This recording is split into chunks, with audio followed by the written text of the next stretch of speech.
న్యాయ పోరాటాన్ని వారు చేసుకుంటూ వచ్చారు. ఇందులో ప్రధానంగా మనం చూడాల్సింది ఏంటంటే చాలా డిలే జరిగింది. ఇందులో ప్రతి క్షణంలో కూడా 5 నెలలు 6 నెలలు ఈ విధంగా డిలే అవుతుంది. ఎందుకంటే వన్స్ మ్యాటర్ కోర్టుకు వెళ్ళిన తర్వాత కోర్టు చాలా సమయం తీసుకుంటుంది. అందువల్ల ఈ సందర్భంగా ముఖ్యంగా సపోజ్ క్యాట్ నుంచి ఆయన ఫేవరబుల్ ఆర్డర్ వస్తే గవర్నమెంట్ హైకోర్టుకు వెళ్ళడం, గవర్నమెంట్ హైకోర్టులో ఫేవరబుల్ వస్తే మళ్ళా వాళ్ళు సుప్రీంకోర్టుకు వెళ్ళడం, ఈ విధంగా జరిగిన సందర్భాలు. యాక్చువల్గా వీరు తీసుకుంటే మొదట క్యాట్ వీరి అప్లికేషన్ను తీసుకోలేదు, ఆ తర్వాత వారు హైకోర్టుకు వెళ్ళారు. హైకోర్టులో ఫేవరబుల్గా ఆర్డర్గా వచ్చి వీరిని సస్పెన్షన్ నుంచి రిమూవ్ చేసి వారిని రీఇన్స్టేట్ చేయమంటే అప్పుడు కూడా ప్రింటింగ్ అండ్ స్టేషనరీ కమిషనర్గానే అపాయింట్ చేశారు. ఆ తర్వాత మళ్ళా ఇంకొక క్రిమినల్ కేసు రిజిస్టర్ అవ్వడం, దానిలో సస్పెండ్ అవ్వడం, ఇదంతా జరిగింది. అందువల్ల ఈ విధంగా జరిగిన అనేక విషయాల్లో వారు ధైర్యంగా అనేక విషయాలను కోర్టు యొక్క పరిధిలోకి తీసుకొచ్చి, కోర్టు యొక్క అభిప్రాయాలు తీసుకొచ్చి ఫైనల్గా ఈరోజు రిటైర్మెంట్ అయిన రోజు ఆయన ఛార్జ్ తీసుకొని మళ్ళా రిటైర్ అయ్యారు. కానీ మీరు కూడా చాలా అనుభవాలు ఏవైతే ఉన్నాయో వాటన్నిటి నుంచి చెప్పండి. మీరు కూడా చాలా కీలకమైన బాధ్యతలు నిర్వహించారు. పర్టికులర్గా సిబిఐలో జాయింట్ డైరెక్టర్ లాంటి అత్యంత ఉన్నతమైన పదవిలో మీరు ఆ బాధ్యతలు నిర్వహించారు. మహారాష్ట్రలో అనేక చోట్ల కీలకమైన బాధ్యతలు నిర్వహించారు. సో మీరు పనిచేసిన సందర్భంలో ఆయా ప్రభుత్వాల నుంచి ఈ రకమైన ప్రెషర్, అంటే వాళ్ళకు అనుకూలంగా పనిచేయాలనో, లేకపోతే పని చేయకపోతే పోస్టింగ్ ఇవ్వకపోవటము, లేకపోతే ఈ రకమైన హెరాస్మెంట్ కానీ ఏమైనా ఉన్నాయా మీకు? నిజంగా ఐపీఎస్లకు అలాంటి ప్రాబ్లం ఉంటుందా? ఎందుకంటే ఎప్పుడైతే ప్రభుత్వాలు, ఎందుకంటే ఐపీఎస్లో ముఖ్యంగా ఏంటంటే నిర్ణయాలు తీసుకోవాలి. ఐపీఎస్ యొక్క ముఖ్యమైన బాధ్యత ఏంటంటే ఇమీడియట్గా ఆన్ ది స్పాట్ నిర్ణయం తీసుకోవాలి. అంటే ఎఫ్ఐఆర్ రిజిస్టర్ చేయడము, ఇన్వెస్టిగేట్ చేయడము, ఛార్జ్ షీట్ వేయడము, తర్వాత ఏదైనా గొడవలు జరిగితే వాటిలో వెంటనే చర్యలు తీసుకోవడము. ఐపీఎస్ అన్నది ఇమీడియట్గా గ్రౌండ్ లెవెల్లో యాక్షన్ తీసుకోగల సర్వీస్. సో ఇది మనం గమనించాలి. కాబట్టి నిర్ణయాలు తీసుకుంటూ ఉంటారు అధికారులు. కాబట్టి ఆ నిర్ణయాలు కొంతమందికి నచ్చవచ్చు, కొంతమందికి నచ్చకపోవచ్చు. ఫర్ ఎగ్జాంపుల్ ఇటువంటి అనుభవాలు ప్రతి ఒక్కరికి కూడా వస్తుంది. ఎందుకంటే ఫైనల్గా ఈ అధికారుల మీద ఉన్న పొలిటికల్ ఎగ్జిక్యూటివ్ ఏదైతే ఉందో వాళ్ళ అంటే ఏదైతే పార్టీ అధికారంలో ఉందో వాళ్ళు సపోజ్ ఈ విధమైన అధికారులు నిర్ణయాలు తీసుకున్నప్పుడు అవి నచ్చకపోతే చాలా చోట్ల ట్రాన్స్ఫర్ చేస్తుంటారు. కొన్ని సందర్భాల్లో ఈ విధంగా సస్పెండ్ చేయడము, ఆ తర్వాత క్రిమినల్ కేసులు వాళ్ళ మీద బుక్ చేయడము, ఇలాంటివి కూడా అనేకమైనవి జరిగాయి. మీరు చూసుకుంటే అనేక రాష్ట్రాల్లో ఈ విధమైన చర్యలు జరుగుతూ ఉంటాయి. కానీ ఏమవుతుందంటే ఆ సందర్భంగా మనం పని చేస్తున్నప్పుడు ఈ విధమైన అనుభవాలు వస్తుంటాయి. దాన్ని ధైర్యంగా ఎదుర్కోవాల్సిన బాధ్యత కూడా మన మీద ఉంది. కానీ ఆ రీజనబుల్నెస్లో చేయాలి. నిజంగా ఆ వ్యక్తి ఏదైనా కావాల్సిగా చేశారా, లేకుంటే ఇన్వాల్వ్ అయి చేశారా, ఏదైనా ఇంటెన్షన్స్ మ్యాలిఫైడ్గా ఉన్నాయా, ఇటువంటివి ఆలోచించి నిజంగా అటువంటివి ఎవరైనా చేస్తే వాళ్ళ మీద యాక్షన్ తీసుకోవాలి. There is no doubt. కానీ ఏదో ఒక పార్టీకి సపోర్ట్ చేశారన్న ఒక అపోహతో ఈ విధంగా ఏదైనా యాక్షన్ తీసుకుంటే ఏమవుతుందంటే అది సబబు కాదు. ఎందుకంటే ఇంతకుముందు ఆలపాటి రాజా గారు మాట్లాడినట్టు ప్రతి పార్టీ కూడా ఈ విధంగా ఆలోచించడం మొదలవుతుందంటే మరి పని చేసేవాళ్ళు ఎలా పని చేస్తారు అన్నది కూడా మనం ఆలోచించాలి.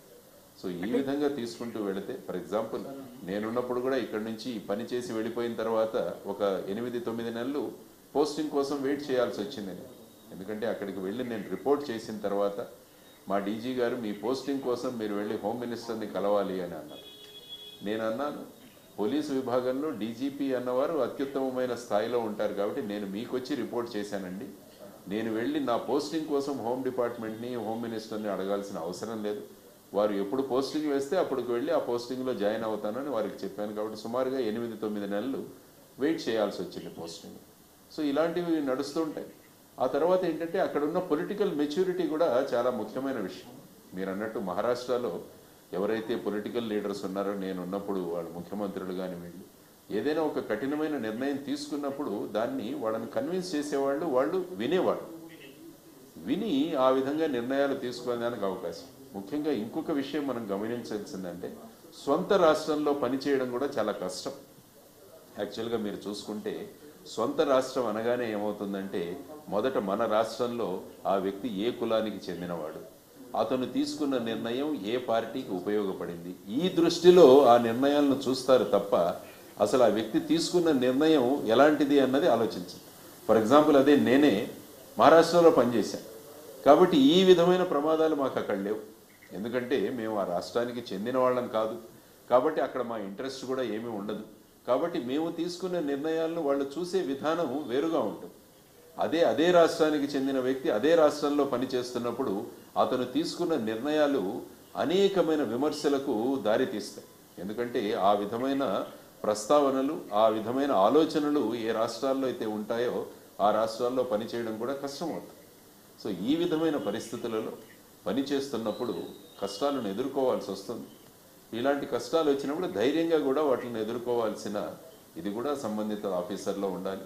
కాబట్టి ముఖ్యంగా ఏబి వెంకటేశ్వరరావు గారి గురించి మీరు మాట్లాడారు కాబట్టి వారు చాలా ఇండియన్ పోలీస్ మెడల్ వచ్చింది వారికి, ప్రెసిడెంట్స్ పోలీస్ మెడల్ వచ్చింది. తర్వాత కొసోవా అని యునైటెడ్ నేషన్స్ పీస్ కీపింగ్లో అక్కడ కూడా పనిచేశారు ఆయన, పీస్ కీపింగ్ మెడల్ కూడా వచ్చింది వారికి, ఇంటర్నల్ సెక్యూరిటీ మెడల్ కూడా వచ్చింది. అంటే ఒక కెరియర్ ప్రోగ్రెషన్లో ఆయన బ్రహ్మాండంగా మొదటి నుంచి చక్కగా వారు అనేక విధులు నిర్వహించుకుంటూ ముందుకు వెళ్ళారు. ముఖ్యంగా నక్సల్ ఆపరేషన్స్లో కూడా వారు చాలా అగ్రగణ్యులుగా ఉండేవారు. యాక్చువల్గా పోలీస్ స్టేషన్ డిజైన్ అన్నది ఒకటి ఆయన చేశారు.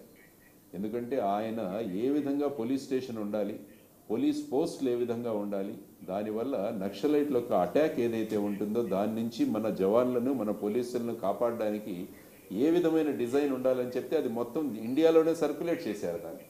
అంటే ఎక్కడైనా నక్సలైట్ ప్రభావిత రాష్ట్రాల్లో పోలీస్ స్టేషను పోలీస్ అవుట్పోస్ట్ల నిర్మాణం ఏ విధంగా ఉండాలన్నది ఏబి వెంకటేశ్వరరావు గారు డిజైన్ చేసిన వాటిని అక్కడికి పంపించడం జరిగింది. అంటే ఇవన్నీ ఎందుకు చెబుతున్నానంటే ఒక పోలీస్ ఆఫీసర్గా ఒక ఐపీఎస్ ఆఫీసర్గా ఆయన ఏ విధమైన కాంట్రిబ్యూషన్ చేశారన్నది మనం చూడాలి. కానీ వారు చేసిన ఏడీజీ ఇంటెలిజెన్స్ పోస్ట్లో ఈ విధమైన అదే కాకుండా సొంత రాష్ట్రంలో పనిచేయడం ఇవన్నీ కూడా ఖచ్చితంగా ఎదుటి పార్టీ వాళ్ళకి వారు తీసుకున్న నిర్ణయాలు వేరే కోణంలో చూసే అవకాశం కూడా ఉంటుంది. అందువల్ల ఎప్పుడూ కూడా పొలిటికల్ ఎగ్జిక్యూటివ్ నిర్ణయం తీసుకున్నప్పుడు విండిక్టివ్గా కాకుండా నిజంగా ఎవరైనా తప్పు చేస్తే ఖచ్చితంగా వాళ్ళ మీద చర్యలు తీసుకోవాల్సింది. ఎందుకంటే ఫర్ ఎగ్జాంపుల్ ఒక పోలీస్ స్టేషన్లో ఒక సబ్ ఇన్స్పెక్టర్ కానీ ఇన్స్పెక్టర్ కానీ తప్పు చేస్తే సంబంధిత సీనియర్ పోలీస్ అధికారులు వాళ్ళ మీద యాక్షన్ తీసుకుంటుంటారు. కానీ అక్కడ చూడాల్సింది ఏంటంటే నిజంగా తప్పు చేశారా, వాళ్ళు ఉద్దేశపూర్వకంగా తప్పు చేశారా అన్నది చూడాల్సిన అంశం. కాబట్టి అటువంటి వాటిని పాటిస్తూ వెళ్ళగలిగితే ఏమవుతుందంటే బాగా పనిచేసే వాళ్ళు ఎప్పుడైతే వారి మీద ఇటువంటి యాక్షన్ జరుగుతుందో ఆ టోటల్ క్యాడర్ ఏదైతే ఉంటుందో దాని మొరల్ కూడా తగ్గిపోతుంది, వాళ్ళ యొక్క ఆత్మస్థైర్యం కూడా తగ్గుతుంది. కాబట్టి పొలిటికల్ ఎగ్జిక్యూటివ్ యొక్క ప్రధానమైన ఉద్దేశం ఏంటంటే పోలీస్ ఫోర్స్ అంతా కూడా మంచి మొరల్తో